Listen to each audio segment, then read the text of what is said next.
요한일서 5장 4절과 5절의 말씀을 우리 함께 읽겠습니다. 무릇 하나님께로부터 난 자마다 세상을 이기느니라. 세상을 이기는 승리는 이것이니 우리의 믿음이니라. 예수께서 하나님의 아들이심을 믿는 자가 아니면 세상을 이기는 자가 누구냐. 아멘. 이 본문의 말씀을 가지고 오늘은 세상을 이기는 성도라는 제목으로 하나님 말씀 전하겠습니다. 여러분, 성도라고 하면은 일반적으로 생각하실 때 평신도의 개념이 강한데 아닙니다. 성도는 목회자도 성도입니다. 그러니까 직분과 호칭을 다 떠나서 예수님을 믿는 사람이라면 누구든지 다 하나님 앞에서 성도가 되는 것입니다. 자, 그래서 성도란 하나님 안에서요. 그러니까 하나님 안이라는 말은 세상 속에서 하나님께서 불러내셨다라는 말이에요. 그 부르심에 저와 여러분은 순종하고 있다는 말씀이고요. 그래서 하나님 안에서 비록 세상 속에서 살아가지만 세상과는 구별된 거룩한 사람들을 가리켜 성도라고 이야기합니다. 하나님께서 불러내셨어요. 세상 속에 살아가요. 그러나 세상과는 구별된 사람들을 가리켜 성도라고 이야기합니다. 그래서 오늘은 성도인 우리들이 어떻게 하면 세상과 구별된 사람으로서 예수님을 믿는 그 믿음을 가지고 이 세상을 이번 한 주간도 이기며 살아갈 수 있을까? 오늘 말씀을 통해서 그 은혜를 함께 나누어 보려고 하는 겁니다. 전쟁의 역사를 보게 되면, 특히 구약시대에 보면 전쟁의 역사들이 많이 나오는데 언제나 그 전쟁의 한복판에는 아주 탁월한 용사들이 있었습니다. 그런데 그 용사가 얼마나 큰 용사인지, 얼마나 훌륭하고 대단하며 탁월한 용사인지를 결정짓는 요소는 그 용사 자신에게 있는 것이 아니라 그가 싸워 이긴 상대방에게 있습니다.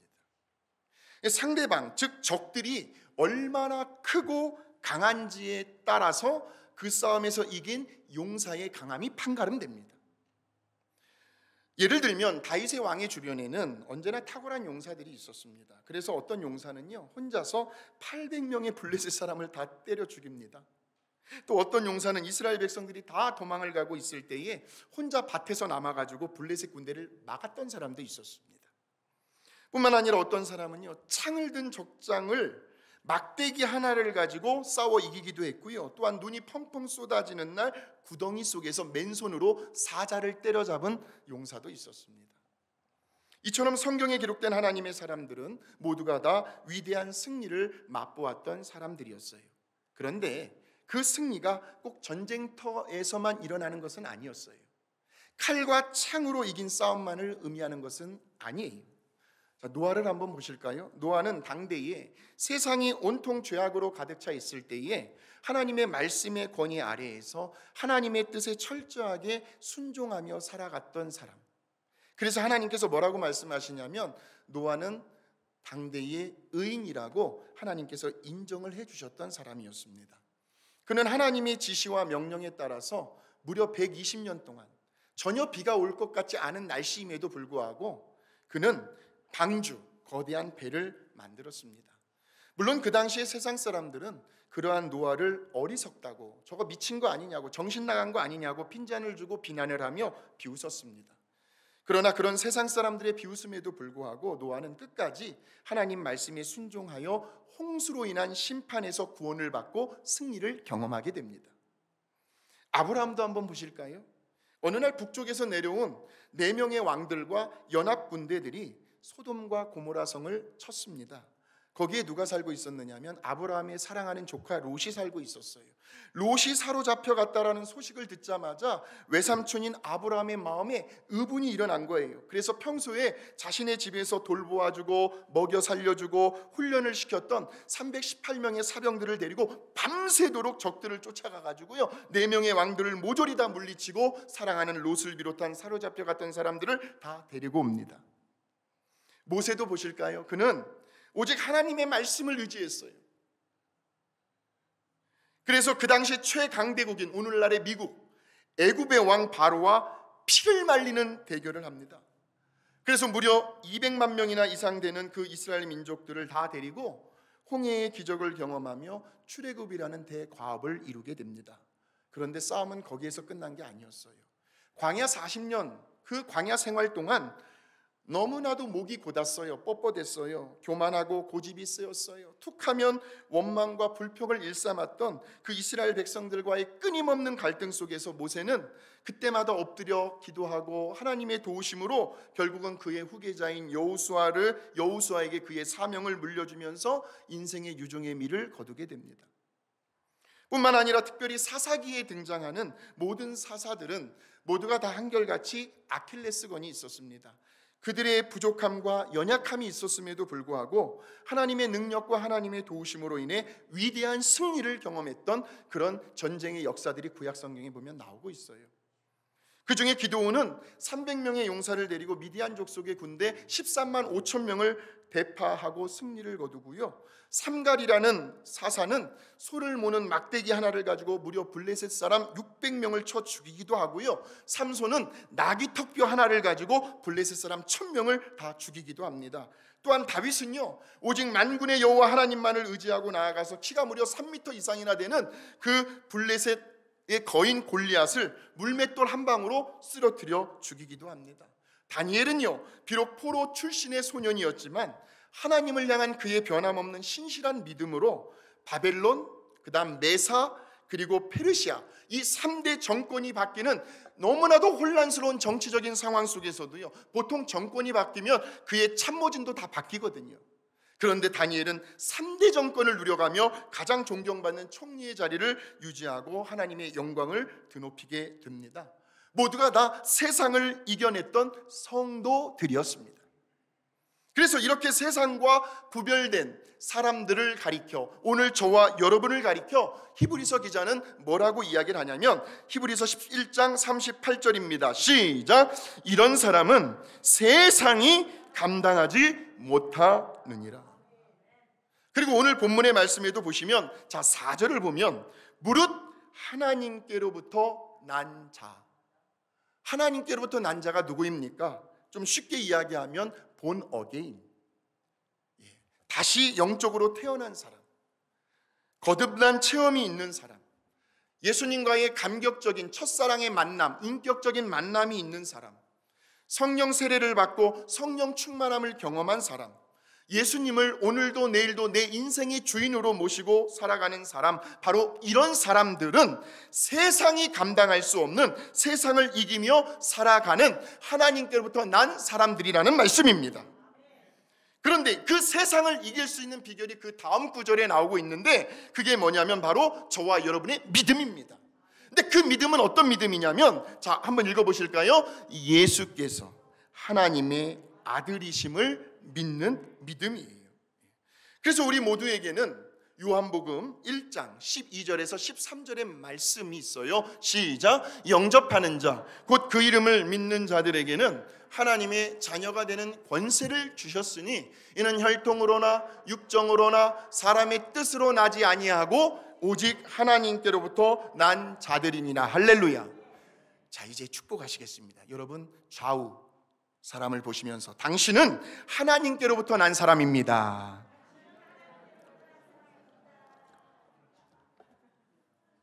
그러므로 우리에게는 믿음의 권세가 있습니다. 자녀가 되는 권세를 주셨다고 말씀합니다. 우리들 각자가 소유한 그 믿음의 크기, 그리고 그 믿음의 분량이 다 있어요. 그런데 똑같지는 않아요.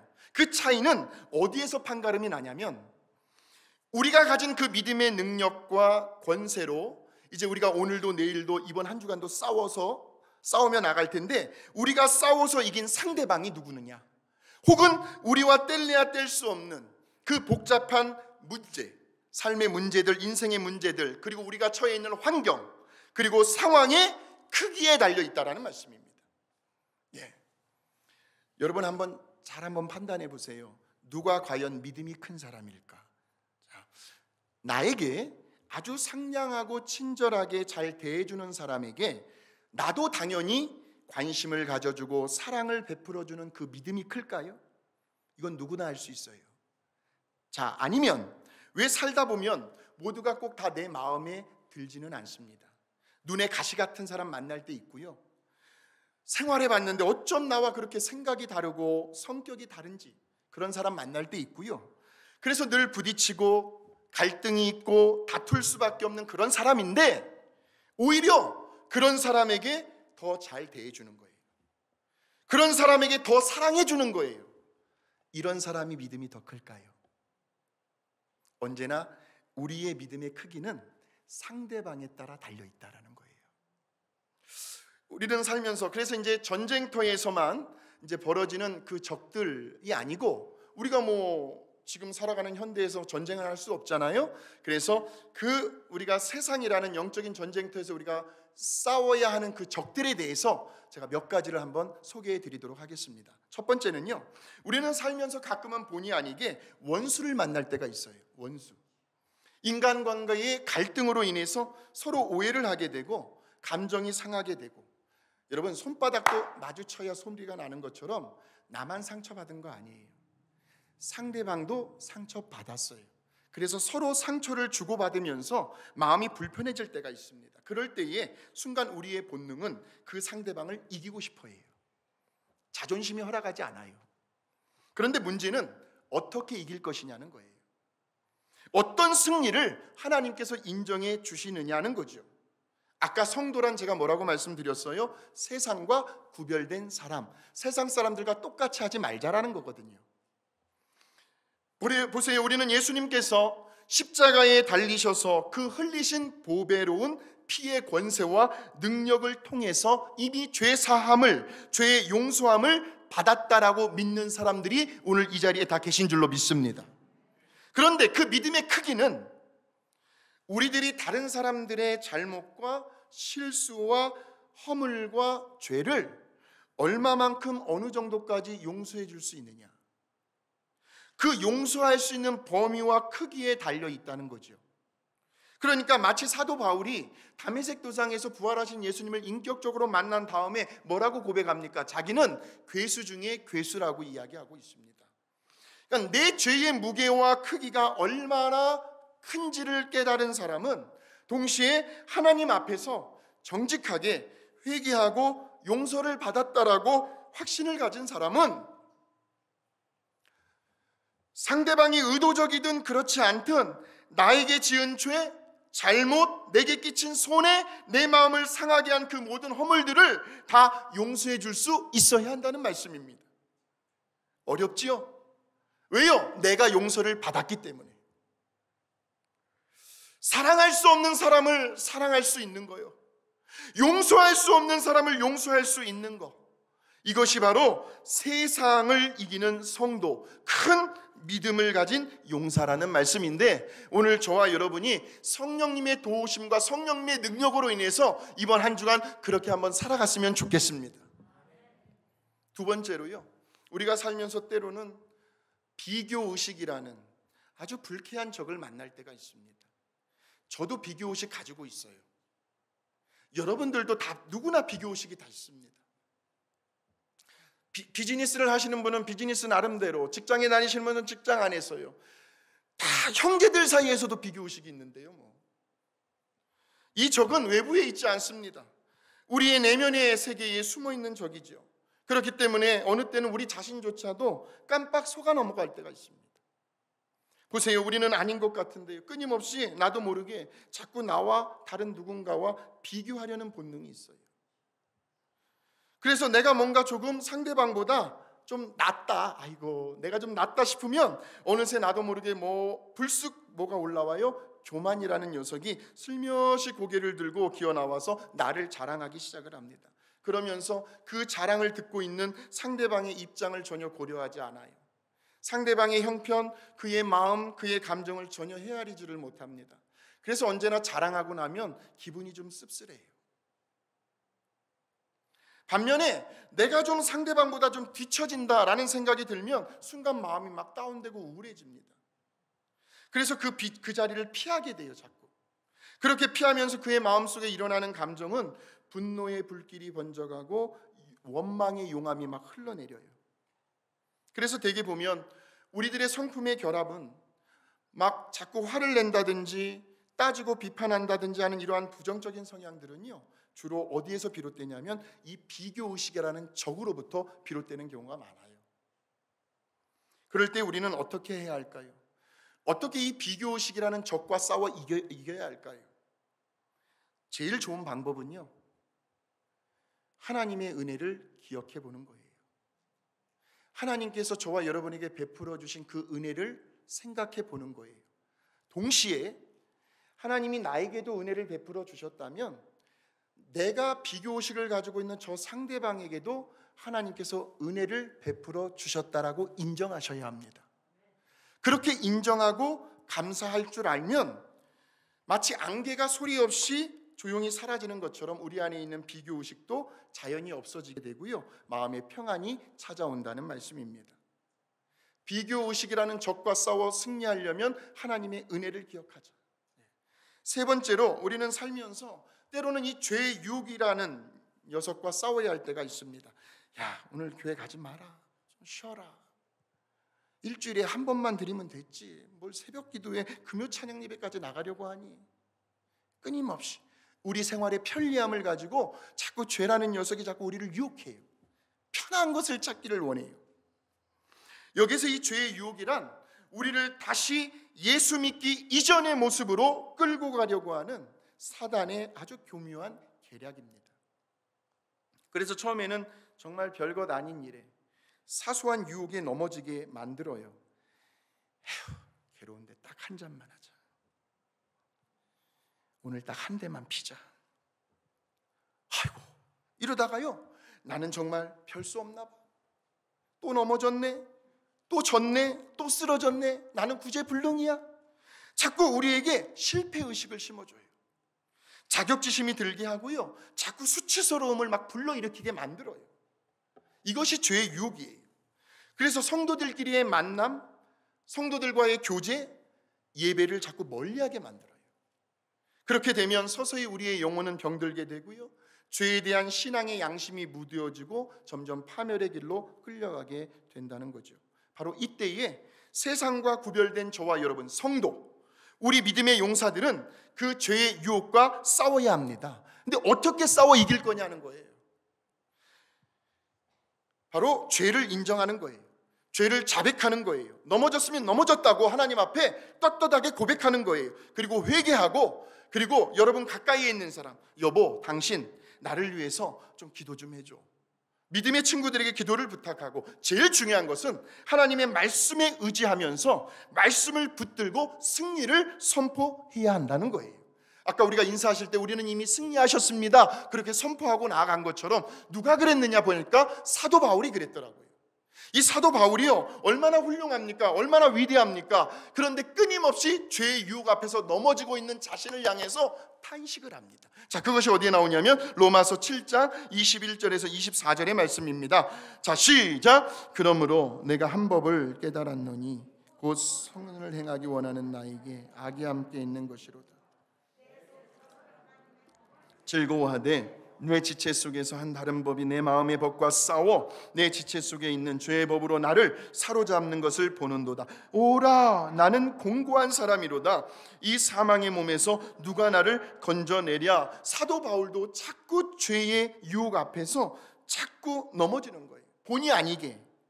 그래서 죄와 싸울 수밖에 없는 그 자신의 연약함, 그 갈등으로 인한 탄식의 소리가 바로 저 말씀이에요. 그런데 사도 바울이 거기에서 주저앉지 않아요. 하나님의 말씀을 붙들어요. 그리고 담대하게 선포를 하는 말씀이 바로 로마서 8장입니다. 시작. 그러므로 이제 그리스도 예수 안에 있는 자에게는 결코 정죄함이 없나니 이는 그리스도 예수 안에 있는 생명의 성령의 법이 죄와 사망의 법에서 너를 해방하였음이라. 할렐루야. 그러므로 죄의 유혹이라는 적과 싸워 승리하시려면 말씀을 담대하게 선포하는 길밖에 없습니다. 자, 네 번째로요, 우리가 살아가면서 때로는 의심이라는 아주 고약한 적을 만날 때가 있습니다. 의심. 아마도 지금도 죄송한 말씀입니다만 하나님의 말씀이 선포되어지고 있을 때에 이 의심이라는 적이 자꾸 말씀을 가로막는 사람들이 있을지 모르겠어요. 야 믿지 마. 야, 저거 다 거짓말이야. 믿지 마. 이런 의심의 적을 우리가 만날 때가 있어요. 다른 말로 하면 불신앙이라고 할 수 있습니다. 그러니까 이 의심이라는 적은요, 앞으로 미래에 대한, 아직 일어나지도 않았어요, 아직 벌어지지도 않았어요. 그 일들까지도 미리 앞당겨가지고 염려하게 만들고, 근심하게 만들고, 걱정하게 만들고, 초조함과 불안과 두려움을 떼거지로 몰고 오는 녀석이 누구냐면 의심이라는 거예요. 그래서요, 아이고 이 코로나 이 19 바이러스에 걸리면 어떡하나, 아이고 내가 지금 면역력이 약한데, 내가 지병이 가지고 있는데 하면서 걸리지도 않았는데 걸린 사람처럼 불안해하고 두려워하며 살아가고 있는 것이 저와 여러분이라는 거예요. 의심이라는 적이죠. 의심이라는 적이죠. 그래서 우리로 하여금 살아계신 하나님에 대한 존재를 자꾸 의심하게 만들고요, 하나님을 향하여 원망과 불평의 화살을 쏘게 하고, 언제나 자녀들에게 가장 좋은 것, 가장 최선의 것을 주기를 기뻐하시는 그 하나님 아버지의 선하심과 인자하심, 그리고 우리를 한 번도 실망시키신 적이 없는, 우리로 하여금 단 한 번도 후회하게 하신 적이 없는 하나님 아버지의 신실하신 성품에 대해 자꾸 의심이 가도록 만든다는 거죠. 그렇다면 이러한 의심들과 맞서 싸울 수 있는 무기는 무엇일까요? 그것은요, 하나님의 절대적인 선하심을 믿는 길밖에 없습니다. 절대적인 선하심이요. 하나님은 나 굶겨 죽게 하지 않는다. 하나님은 절대로 나 망하게 하지 않는다. 하나님은 나를 최선의 길로, 최상의 좋은 길로 나를 인도하고 계신다. 의인의 자식들은 걸식하는 법이 없다고 하셨어요. 우리 하나님은요, 우리가 아파서 골골대며 병상에 누워서 생을 마감하기를 원치 않으세요. 우리 하나님은요, 가진 것이 없어서 남에게 꾸어줄지라도 꾸임받지 않는 인생을 살기를 원하세요. 이러한 하나님 아버지의 절대적인 선하심을 믿는 길 외에 의심을 이길 수 있는 방법은 없습니다. 그래서 오죽하셨으면 우리 예수님께서 뭐라고 말씀하시냐면요, 하나님의 절대적인 선하심에 대해서 예수님께서 이렇게 말씀하십니다. 마태복음 6장 31절 34절, 제가 현대인의 성경으로 써놨는데 같이 한번 읽어보겠습니다. 그러므로 너희는 무엇을 먹을까, 무엇을 마실까, 무엇을 입을까 하고 걱정하지 말아라. 이런 것들은 모두 믿지 않는 사람들이 애써 구하는 것이다. 하늘에 계신 너희 아버지께서는 이 모든 것이 너희에게 있어야 할 것을 다 알고 계신다. 너희는 먼저 하나님의 나라와 그의 의를 구하라. 그러면 이 모든 것을 너희에게 덤으로 주실 것이다. 그러므로 내일 일을 걱정하지 말아라. 내일 일은 내일 걱정할 것이요 한날의 괴로움은 그날 것으로 충분하다.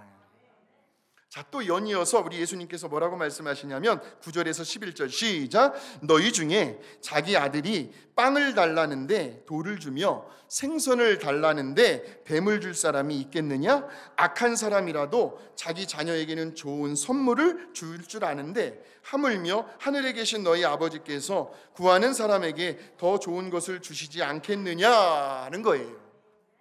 우리 예수님의 말씀에 대한 요지는 하나님 아버지에 대해서 의심하지 말라는 거예요. 그리고 믿음을 가지라는 거예요. 절대적인 선하심에 대한 믿음을 가질 때 우리는 의심이라는 적을 물리칠 수가 있습니다.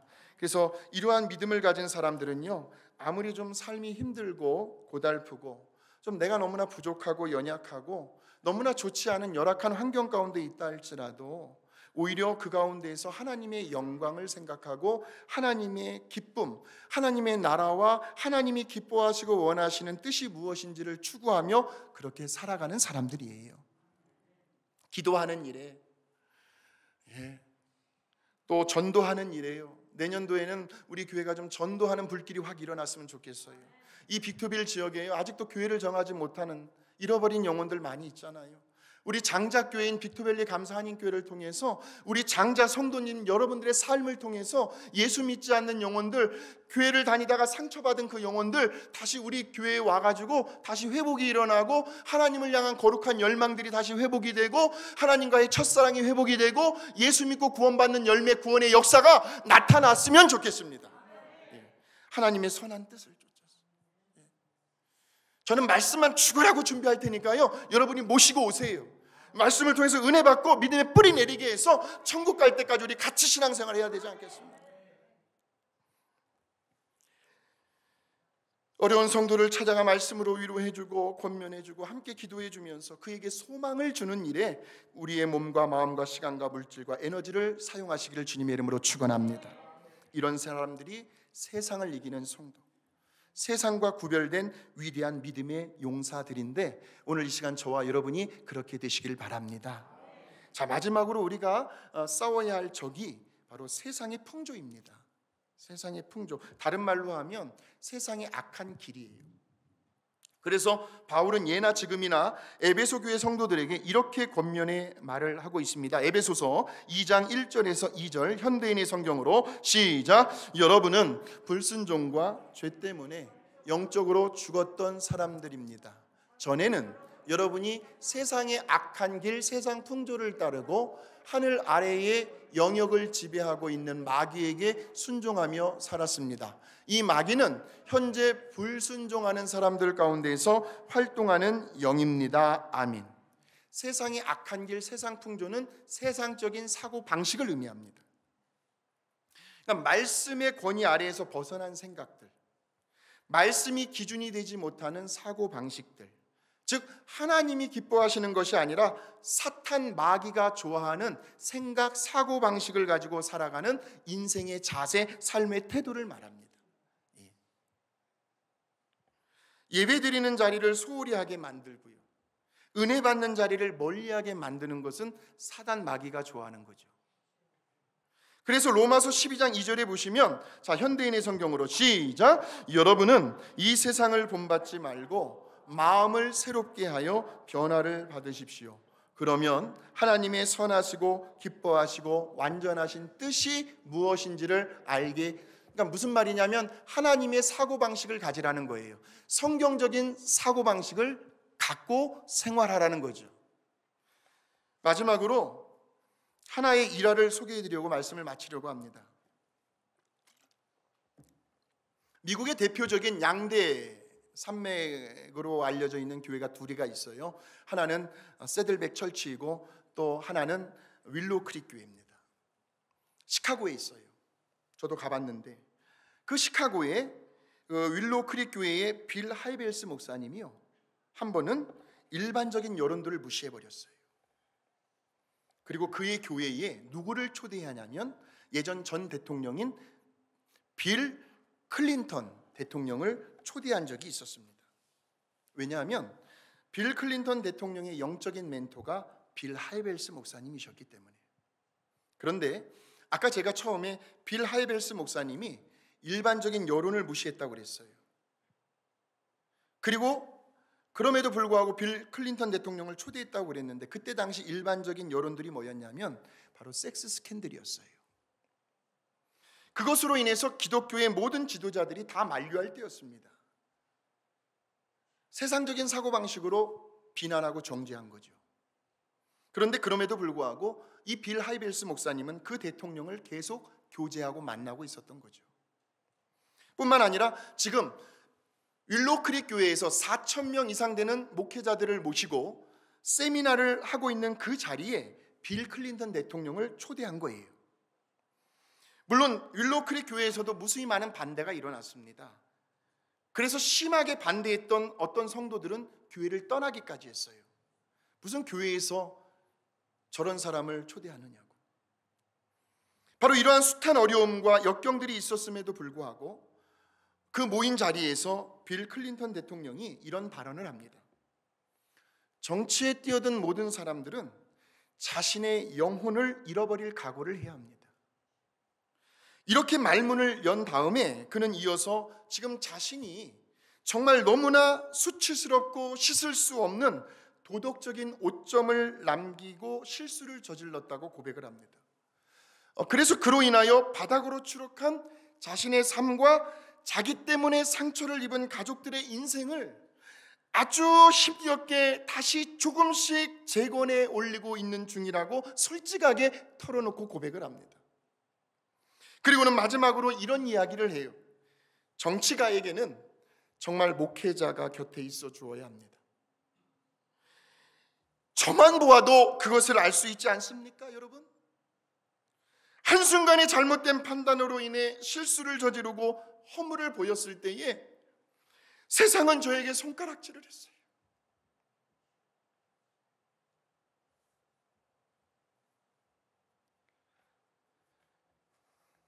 그러나 빌 하이벨스 목사님은 끝까지 저와 함께 해주셨습니다. 환자에게 의사가 필요한 것처럼 저 같은 사람에게는 더욱 교회가 필요하다고 생각을 합니다. 끝났어요. 그날 그 자리에 참석했던 그 4,000명의 사람들이 뒤돌아서서 교회 밖을 나가는 빌 클린턴 대통령에게 모두가 기립을 하며 격려의 박수를 쳐 주었어요. 이것이 하나님의 사고방식이요 성경적인 사고방식이다라는 거예요. 때로는 예수님을 믿는 저와 여러분이 이 세상적인 사고방식의 틀이라는 대적을 향해 힘겨운 싸움을 해야 할 때가 있습니다. 어떻게 저런 사람을 교회에 들여놓을 수가 있어? 비난받고 정죄받고 죽어야 마땅할 죄인인데.